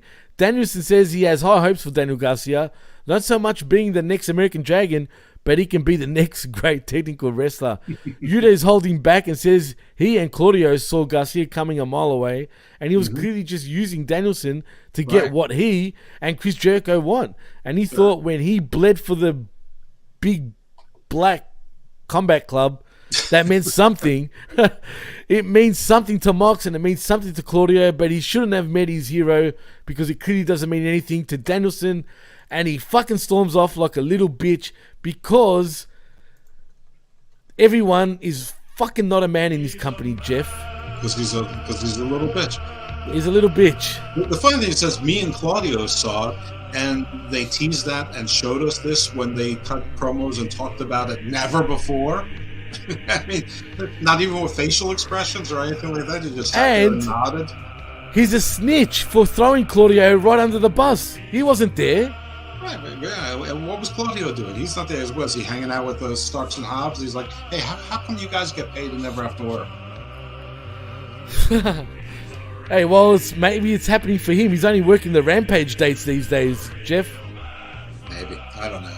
Yeah, this was bad. This was cringeworthy, and I mean, like, nobody wants to see the BCC versus the Jericho Appreciation Society anymore. No one wants to see any of this anymore. Now, if it's the BCC going to break up, fine, whatever. But if it's to put over Wheeler Yuta, I'm not interested in putting over Wheeler Yuta. Move on. You've got plenty of other good young stars, people who actually have charisma, have size, and wrestle. Have Stop it. Don't sound like they're Peter Brady going through puberty during their sex. Wheeler Yuta should never be allowed to speak. That's why he's going to be called Wheeler Shut the Fuck Up Yuta from now on. And please, grow up, become a man, and stop talking like a little girl.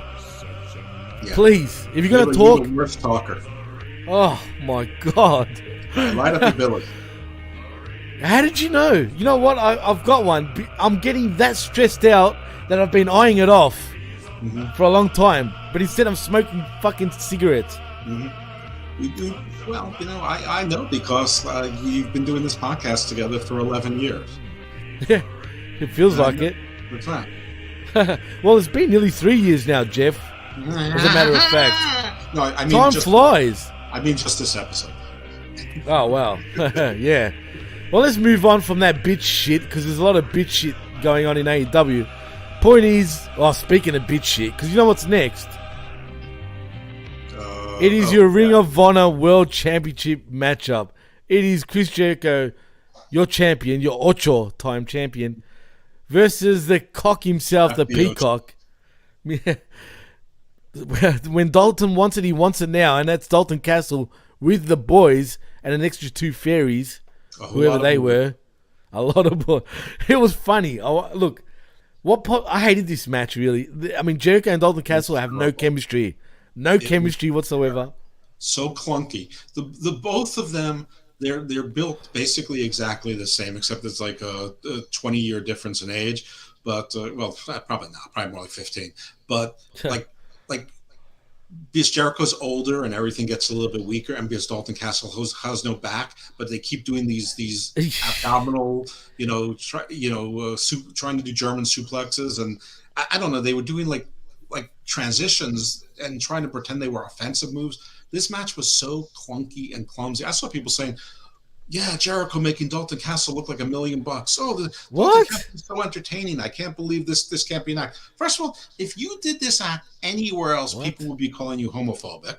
It would be canceled right away. Did they really? Were these motherfuckers really saying that shit online, Jeff? For real? I speak true, Roland. I speak the truth. Wow. That's a Dark Tower reference, you Stephen King fans.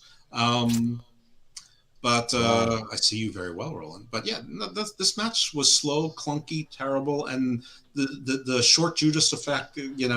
Actually, that looked good. That looked good. Yeah, I'll give him that. I was just gonna say it looks better when he times it wrong because he has to adjust, and then it looks right. real. Right, absolutely.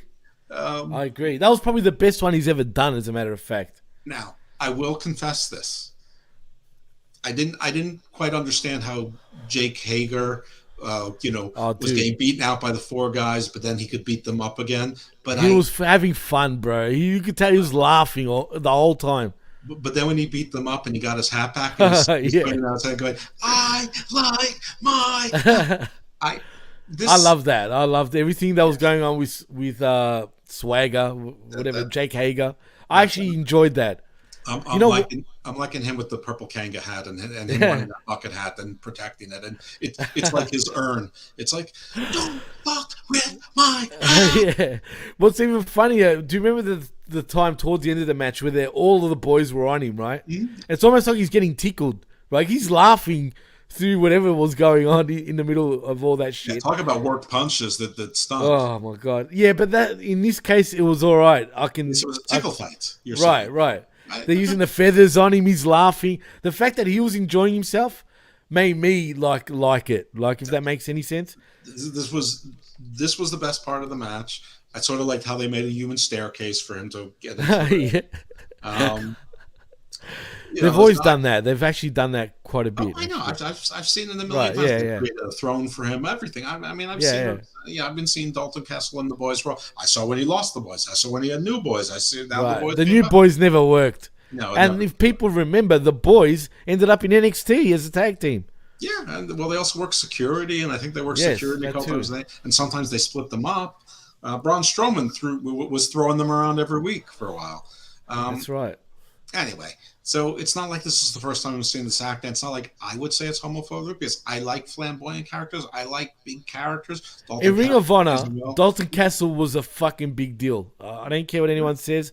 I even enjoyed him over the years in Ring of Honor, which I don't usually enjoy those type of characters. For whatever reason, in Ring of Honor, the way they booked him, it worked. It just worked. Well, they never let you forget that he was in amateur wrestling and he had a Greco-Roman background. And Absolutely. But he's really the beach wrestling champion since he broke his back. You're right. It's true. Listen, that's a damn good excuse not to ever be the same. But it's tough, and these guys are not good parents. Like him against Darby Allin will make sense because Darby's so small he could throw him around and still take the L. And because he's sort of short and thick and compact like Jericho, it's probably like trying to throw Taz around. It's hard. Like Jericho would probably have a better match with a guy like, Matt Taven or something like that. Well, you could tell these two just had no chemistry. I felt like Jericho during most of the match was like, what the fuck is going on? Like, he seemed lost. And just... It was the same moves. They were just trading chops and trading forearms. And then, awkward sort of... crocodile fucking rolls. Yeah, or alligator rolls. And like aborted suplexes and sometimes completed suplexes, and half of them look like half suplexes. So yeah, this was not a great match, and it took too long. But whatever happened afterwards was something. Well, yes, and we'll get to that. And as we were saying, Jericho ends up winning by pinfall via the Judas Effect to retain his Ring of Honor World Championship. But post-match, Jericho cuts a promo with the Jericho Appreciation Society on the stage. He said he was going to desecrate the legacy of Ring of Honor, and he is going to desecrate it. He claims, and Ring of Honor champions out. Ring of Honor announcers done. Even Ring of Honor commentators as 2.0 grab Ian Riccoboni, but Jerry Lynn runs down and takes the title from Jericho. Chris kicks him. Tombstone pole driver on the Ring of Honor World Championship, which looked the worst tombstone I've ever seen in my life. It was terrible. And he had to. At least they switched the camera. It was Jerry Lynn. First of all, he was an old Ring of Honor champion. But Jerry Lynn has a surgically reconstructed neck and is a cancer survivor. Yeah, that's true. No, you're right. Absolutely. Like, this is spot on. But like, they didn't have enough time to say most of that, and most people don't really know the Jerry Lynn, so it didn't really have that effect that they wanted to have. This is dumb. I mean, they have enough former Ring of Honor champions on their roster. They're chanting ECW for crying out loud when he came out. Yeah, it's true. This was awkward, and the stuff with Riccoboni, Rice-A-Roni, Roly-Poly looked terrible as well. Terrible. Absolutely terrible. It was just shit. That whole end segment was just pathetic. And, yeah, it is what it is. I mean, what can you say? But I guess we're going to get fucking, I assume Jerry Lynn is going to, like, recover miraculously from a tombstone that looked so bad anyway. And we're going to get a match, I assume. I don't know, or he's going to get a champion, but who's it going to be? Is it going to be Christopher Daniels? And then eventually we get to Sneaker Joe or whatever it is. I don't know. What? He might as well start beating himself up, in my opinion. I'm talking about Jericho. I mean, shit. He's the current fucking Ring of Honor champion, is he not? There's no shortage of former Ring of Honor champions on their roster. That's true. Half of them are injured presently, but, True. Well, we come back from commercial because we get the baddies are looking for Nyla Rose and shrug off an interview from Renee Paquette.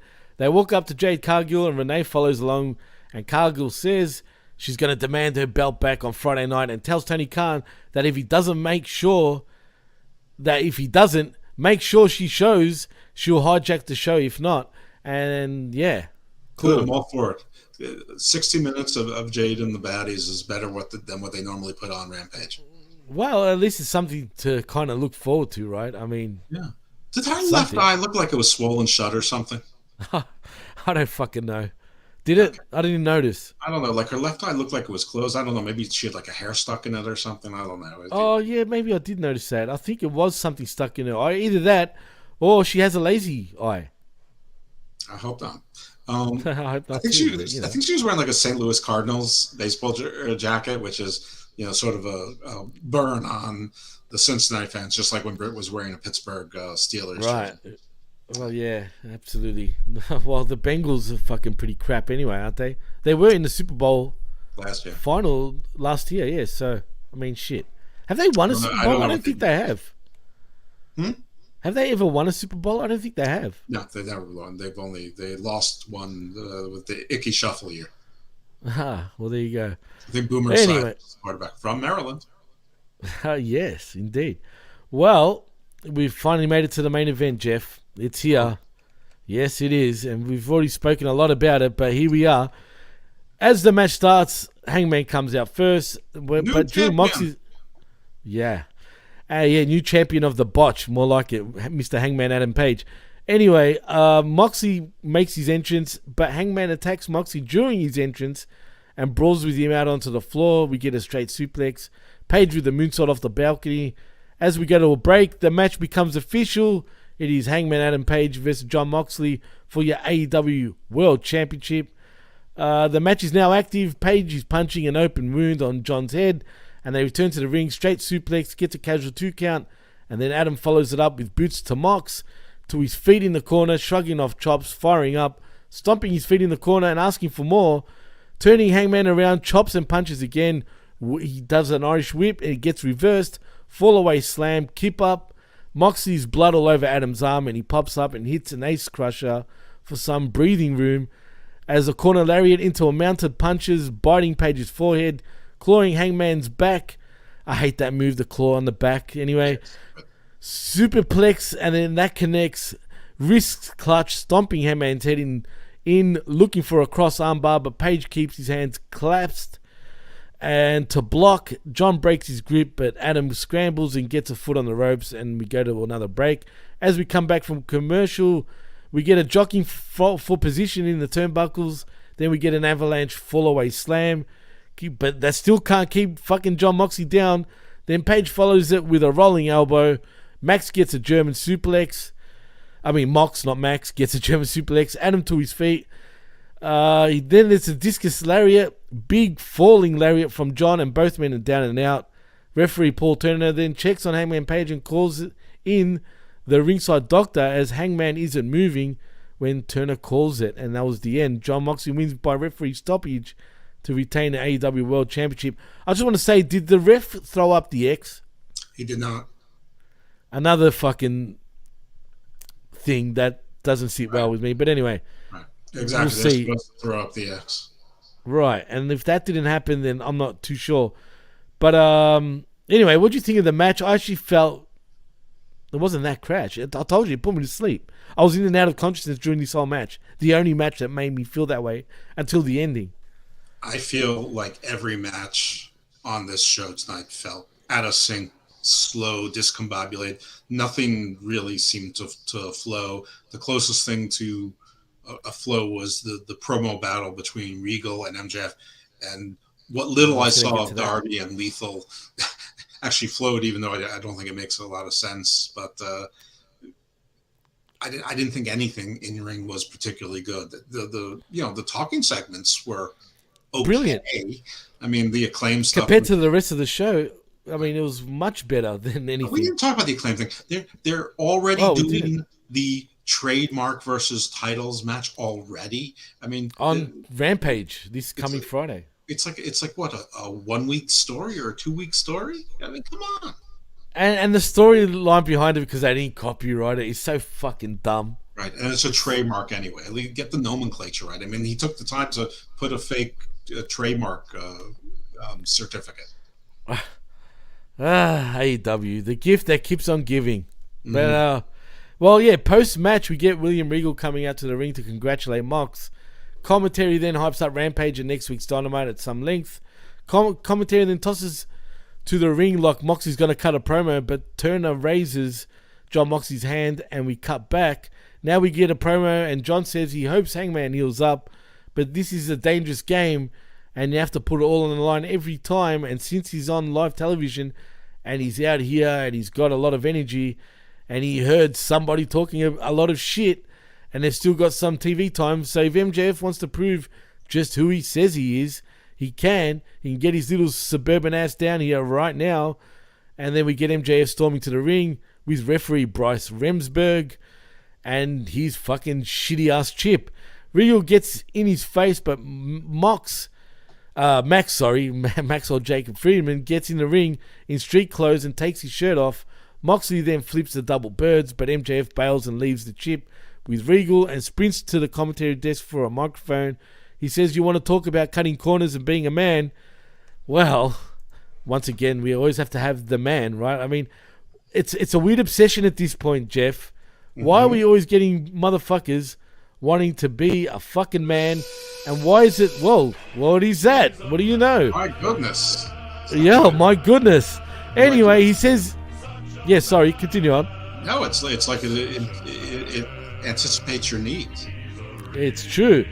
But he doesn't want Moxie at 50%. He wants him at 110%, Jeff, because no excuses. So then when he beats him clean in the middle of that ring, there's no question that he's better than him, and he fucking knows it. And he's cashing in at Full Gear, and for the first time in his miserable life, he's going to fucking earn it. Mox tells him he's going to earn the heel of his boot in his mouth, his teeth rolling around and going down his throat, his fist directly up his ass, and his esophagus and larynx squeezed until his head... Oh, yes, esophagus, you're right. What did I say? Esophagus or some shit. Esophagus.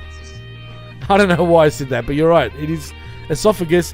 And until his head turns purple and pops off like a Pez dispenser, he's on a date with Destiny, with the best wrestler in the world, with the AEW World Champion, and he's going to make an example of him to prove that getting in the ring with him is dangerous as hell. And that's the show. He's a man now, Jeff. Indeed. He is. He's playing by the rules. He's not taking any shortcuts. And again, I don't like that. Because if he's going to... Why? What's the point of winning the damn chip? I don't know. This is the same thing Baron Corbin did, and it was stupid when he did it. Not Baron Corbin, Braun Strowman. Braun Strowman, right. And it's stupid now. Especially again. Why, Jeff? Why? He's the one who's supposed to make people...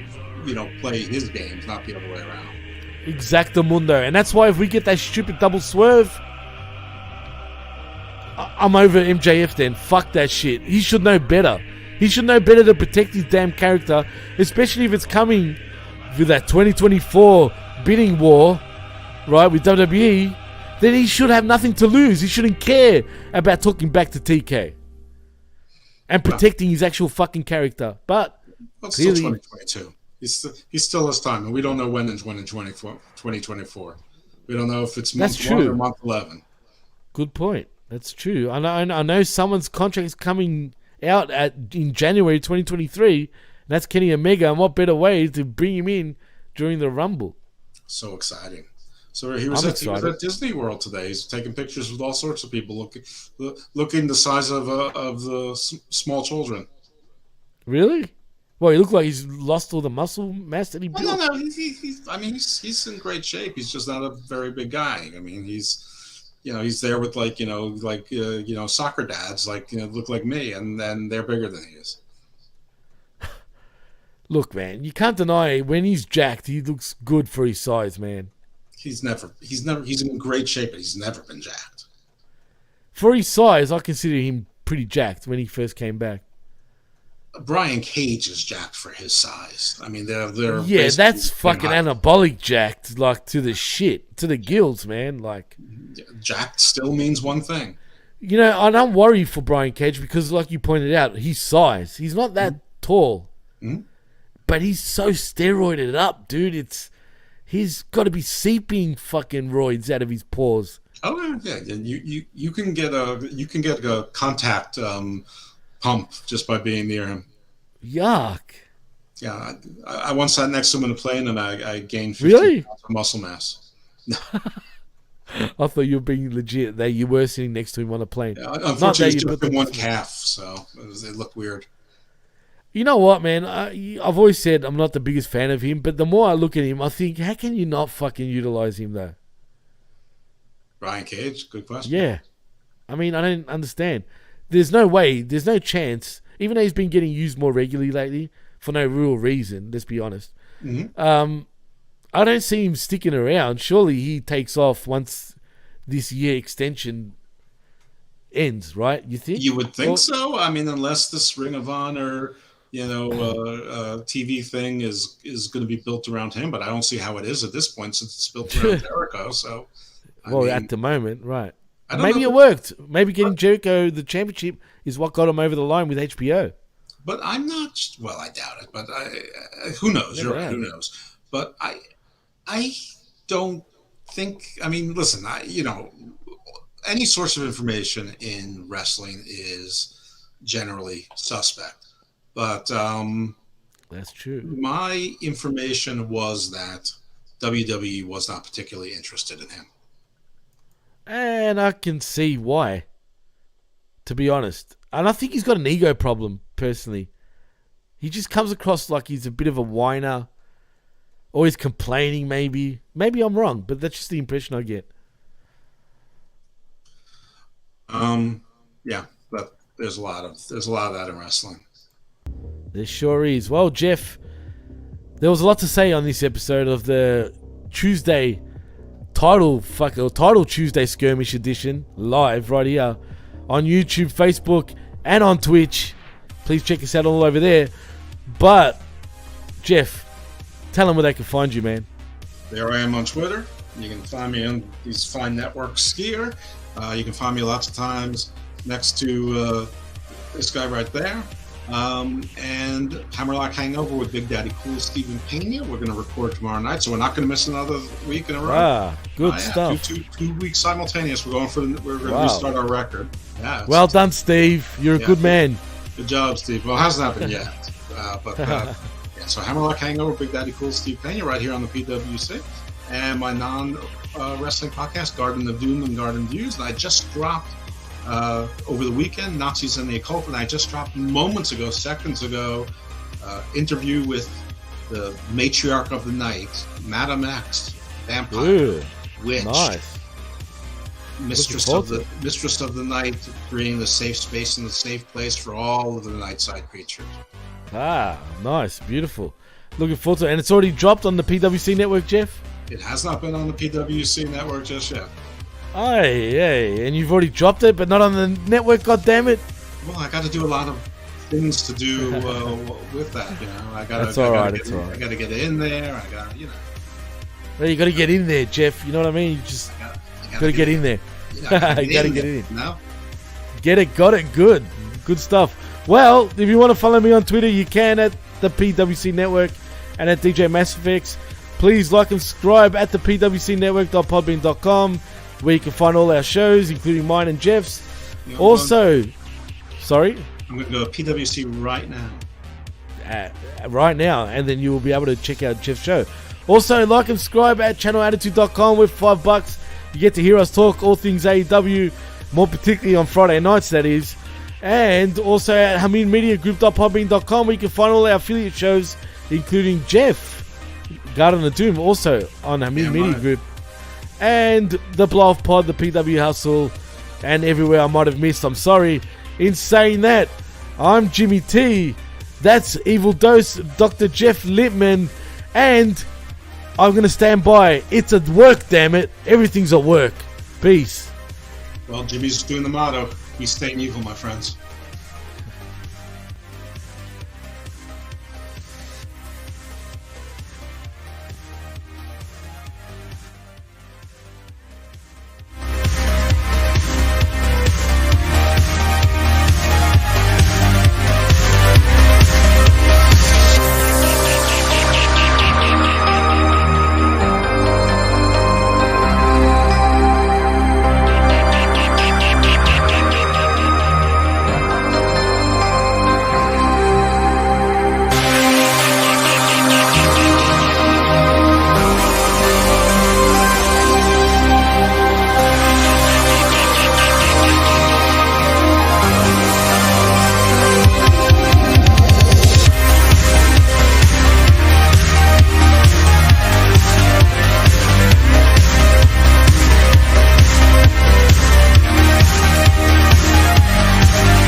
PWC Network. What the world is watching and listening to.